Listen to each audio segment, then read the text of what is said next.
और देखिए आज सुबह 6:30 बजे ट्रंप ने अमेरिका को संबोधित किया। इस संबोधन में राष्ट्रपति ट्रंप ने ईरान के खिलाफ जीत का ऐलान किया था।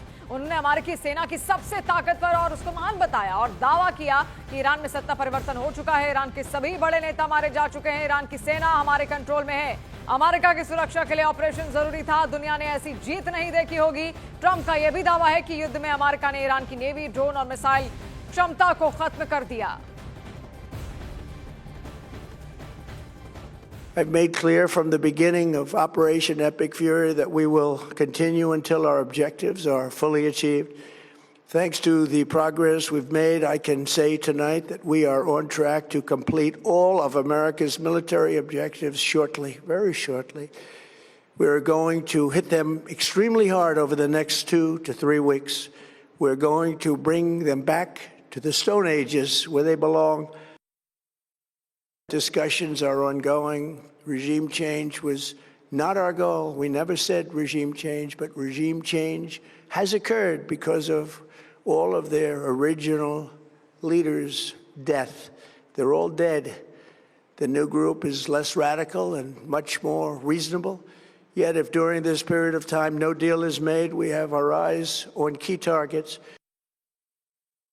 Our enemies are losing in America, as it has been for 5 years under my presidency, is winning, and now winning bigger than ever before.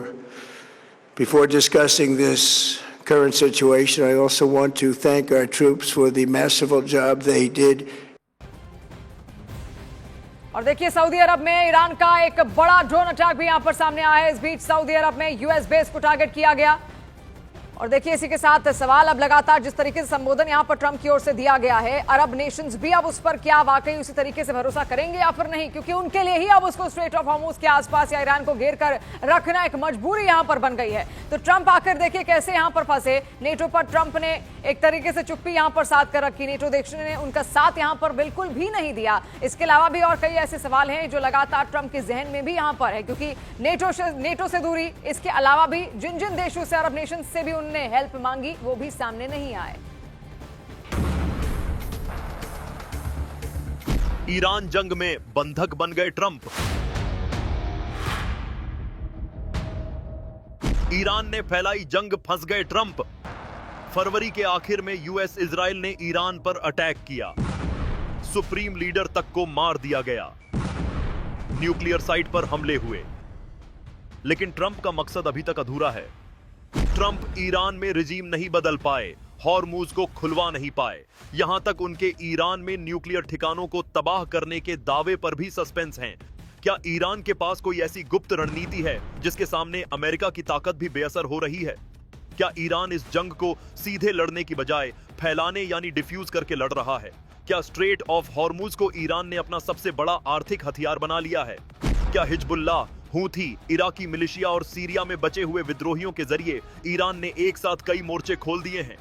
और सबसे बड़ा सवाल, क्या हार न मानने की रणनीति के जरिए ईरान अमेरिका को एक लंबी, महंगी और राजनीतिक रूप से नुकसानदायक जंग में फंसा दिया है?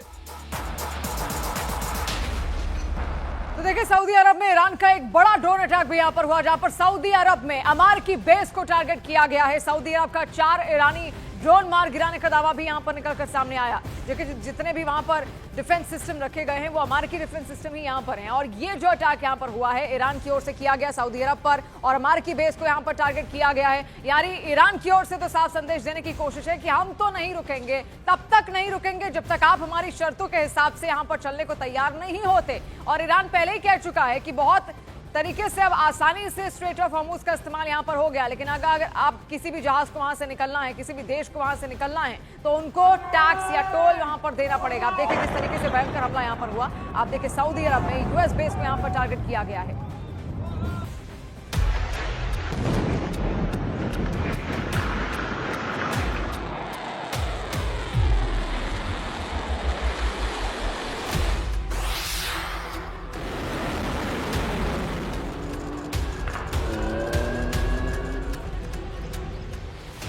USS Abraham Lincoln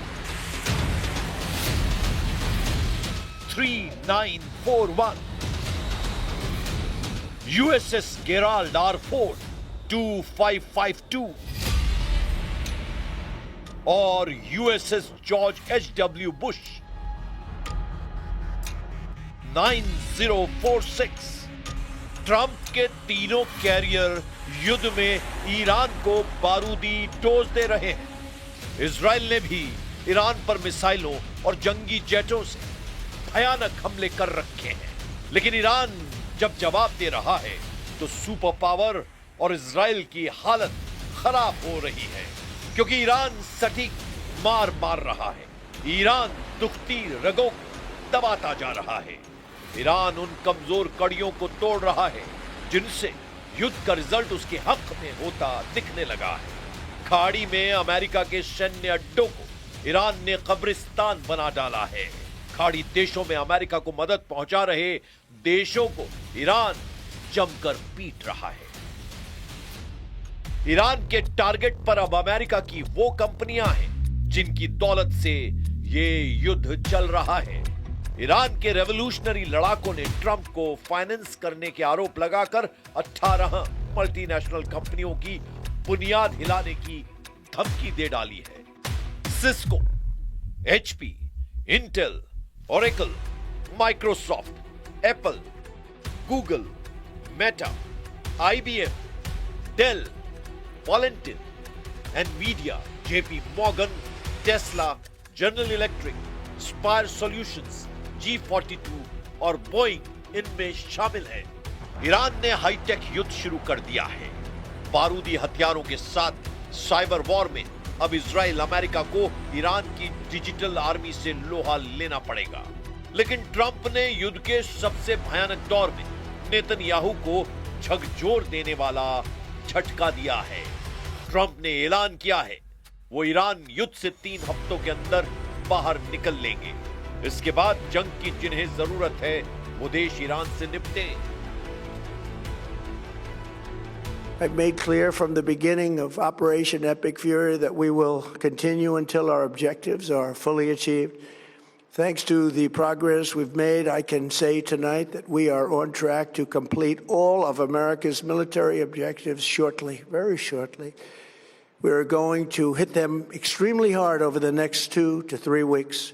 We're going to bring them back to the Stone Ages where they belong. Iran युद्ध का कंट्रोल ट्रंप के हाथ से फिसलने लगा है. इतनी तेजी से कि वो खुद अपनी कही बातों पर टिक नहीं पा रहे हैं. जो दावे उन्होंने किए हैं वो सब बेमानी होते जा रहे हैं. युद्ध की शुरुआत में ही ट्रंप ने दावा किया था कि 3 से 4 हफ्तों में वो ईरान में तख्ता पलट कर देंगे. ट्रंप ने दावा किया था कि अमेरिका ईरान के सभी हथियारों को बर्बाद कर डालेगा. लेकिन युद्ध दूसरे महीने में है, पहले से कहीं ज्यादा विस्फोटक है. भीषण युद्ध के बीच ईरान ने बैलिस्टिक मिसाइलों के प्रोडक्शन और इन्वेस्टमेंट को तेज रफ्तार दी है. ईरान ने एतमाद मिसाइलों का सफल ट्रायल किया है.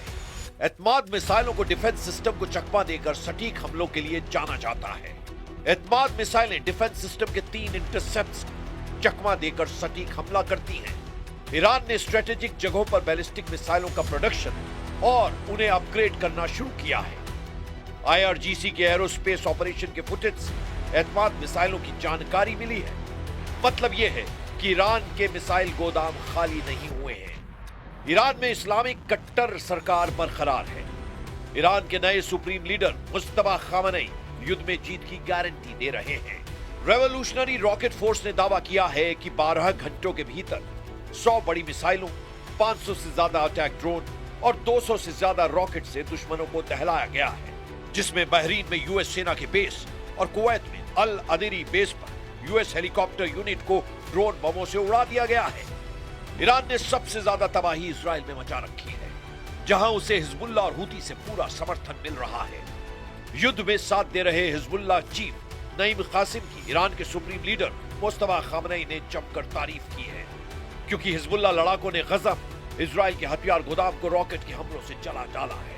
ईरान के तूफानी हमलों के बाद इजराइल युद्ध में नए अलायंस की कोशिशें तेज कर रहा है.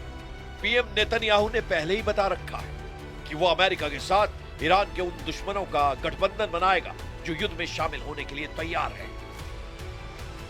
לא רק שחיזקנו את הברית עם ארצות הברית, אנחנו גם יוצרים בריתות חדשות עם מדינות חשובות באזור נגד האיום האיראני המשותף, ואני מקווה שבקרוב, אזרחי ישראל, אני אוכל לספר לכם יותר על הבריתות החשובות האלה. ईरान को अमेरिका इजराइल ने मिलकर युद्ध में उलझाया, फिर खाड़ी देशों ने ईरान के खिलाफ मोर्चा खोला। इतने पर भी जब ट्रंप को जीत का भरोसा नहीं हुआ तो उन्होंने नेटो फोर्स को ईरान युद्ध में आने के लिए उकसाया। यूरोप के देशों को भी अमेरिका ने दोस्ती का हवाला दिया, लेकिन यूरोप के देश खुद को इस आग में झोंकने को तैयार नहीं। ब्रिटेन जैसे अमेरिका के कट्टर समर्थक देश ने भी ट्रंप को मायूस कर दिया है। The conflict in the Middle East has now entered a second month. And while we're working at pace for de-escalation and peace, it is now clear that the impact of this war will affect the future of our country. So today I want to reassure the British people that no matter how fierce this storm, we are well placed to weather it, and that we have a long-term plan to emerge from it a stronger and more secure nation. Trump NATO पर भड़के हुए हैं। Trump Europe से नाराज है, लेकिन वो NATO summit में शामिल हुए हैं। उन्होंने आर्टिकल 5 पर कमिटमेंट भी कर दिया है। With it, that's why I'm here. If I didn't stand with it, I wouldn't be here. So you would defend countries even Well, if they what did I don't pay just up their say? fair Yes, share? of course. Why would I be here? Trump कभी गर्म तो कभी नर्म रुख अपना रहे हैं, क्योंकि हॉर्मुज स्ट्रेट में अमेरिका की गर्दन फंस गई है। भौगोलिक तौर पर हॉर्मुज ओमान की खाड़ी और फारस की खाड़ी के बीच का एक जल डमरू मध्य है। यह रास्ता काफी संकरा और उथला है, जहां पानी के नीचे तक जाकर ऑपरेशन करना मुमकिन नहीं है। हॉर्मुज का भूगोल ईरान के पक्ष में है। यहां पर अगर अमेरिकी सैनिक उतरते हैं तो उन्हें युद्ध लड़ना होगा, जो काफी मुश्किल है। इसमें हताहत होने की संभावनाएं ज्यादा हैं। रास्ते के संकरा होने से यहां युद्धपोत ले जाना मुश्किल है। एक मामूली ड्रोन भी युद्धपोत को तबाह कर सकता है। इससे अमेरिका की पूरी दुनिया में किरकिरी होगी। अमेरिकी सैनिकों के लिए लैंड करना मुश्किल है। जैसे ही सैनिक लैंड करेंगे, वैसे ही मारे जा सकते हैं। अगर ऐसा हुआ तो ऑपरेशन की शुरुआत में ही अमेरिका की भद पिट सकती है। यह भी गारंटी नहीं है कि हॉर्मुज पर कंट्रोल से ईरान की सरकार झुक जाएगी। कब तक वहां जंग लड़ेंगे? हॉर्मुज अगर ब्लॉक भी होता है तो इसका नुकसान अमेरिका को कम होगा, क्योंकि वो इस रास्ते से ज्यादा व्यापार नहीं करते हैं। हॉर्मुज में मिलिट्री ऑपरेशन से दूर रहने की वार्निंग ट्रंप को किसी और ने नहीं, जनरल डैन कैन ने दी है। जनरल डैन कैन अमेरिका के सुरक्षा सलाहकार हैं। उनकी post joint chief of staff की है। General Dan can 4 star general है।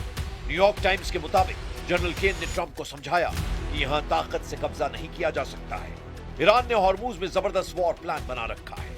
ईरानी सेना चालाकी से अपने सैनिकों को तैनात करके रखी है, जहां ईरान की एक छोटी बारूदी बोट अमेरिकी युद्धपोत को बर्बाद कर सकती है। जिन्होंने 3 राउंड की मीटिंग में ट्रंप को हॉर्मुज में ऑपरेशन के साइड इफेक्ट समझाए हैं। जनरल डेन ने शुरुआत में ही ईरान से युद्ध न करने की सलाह दी थी, लेकिन तब ट्रंप ने पीट हेक्सन और स्टीव विटकॉफ की बातों को तवज्जो दी, जिसके नतीजे में अमेरिका युद्ध में भारी नुकसान झेल रहा है। इसी वजह से डोनाल्ड ट्रंप ने अपने जनरल की बातों पर गौर करना शुरू कर दिया है। ट्रंप के दांव चल नहीं रहे। युद्ध का बढ़ता प्रेशर उन्हें बेचैन कर रहा है। लेकिन इजराइल ये युद्ध तब तक खत्म नहीं करने वाला जब तक ईरान घुटने पर नहीं आता। नेतन्याहू ने युद्ध से अमेरिका के जाने के बाद की तैयारी शुरू कर दी है। ट्रंप के लिए अब ईरान युद्ध आगे कुआं पीछे खाई जैसा साबित हो सकता है, क्योंकि रूस ने खाड़ी युद्ध में दखल दे दिया है। पुतिन ने ट्रंप पर एटमी युद्ध भड़काने के आरोप लगाए हैं। इस आरोप को अमेरिका नजरअंदाज नहीं कर सकता। वजह रूस अमेरिका की जानी दुश्मनी है।